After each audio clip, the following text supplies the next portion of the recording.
ہمیں اسرائیل اور امریکہ کے پروڈکٹ کا مکمل طور پر بائیکاٹ کرنا چاہیے۔ میں آپ کو امریکہ اور اسرائیل کی ایسی چیزیں بتلانے والا ہوں جس کو مسلمان بہت زیادہ استعمال کرتے ہیں، اس لیے کہ یہ کمپنیاں اپنے پیسے کے ذریعے سے اسرائیل اور امریکہ کو بہت زیادہ مدد کر رہی ہے۔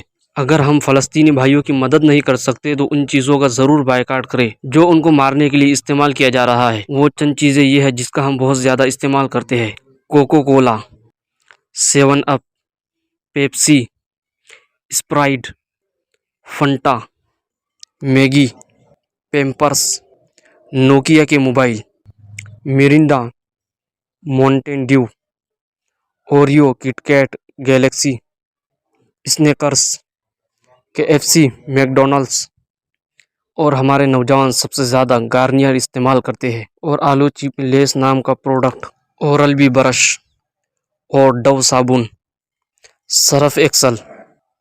اس کے علاوہ بہت ساری چیزیں ہیں جو اپنی اسکرین پر آپ دیکھ رہے ہیں۔ اس ویڈیو کو زیادہ سے زیادہ شیئر کریں تاکہ دوسرے لوگ بھی اس کا زیادہ سے زیادہ بائیکاٹ کریں، اور فلسطینی بھائیوں کے لیے دعا کریں، اور جتنی مدد ہو سکتی ہے ان کے اکاؤنٹ میں پیسے جمع کریں، اور ان چیزوں کا زیادہ سے زیادہ بائیکاٹ کریں۔ ان چیزوں کا بالکل بھی استعمال نہ کریں تاکہ ہم دشمنوں کی کسی بھی طرح سے مدد میں شامل نہ ہوں۔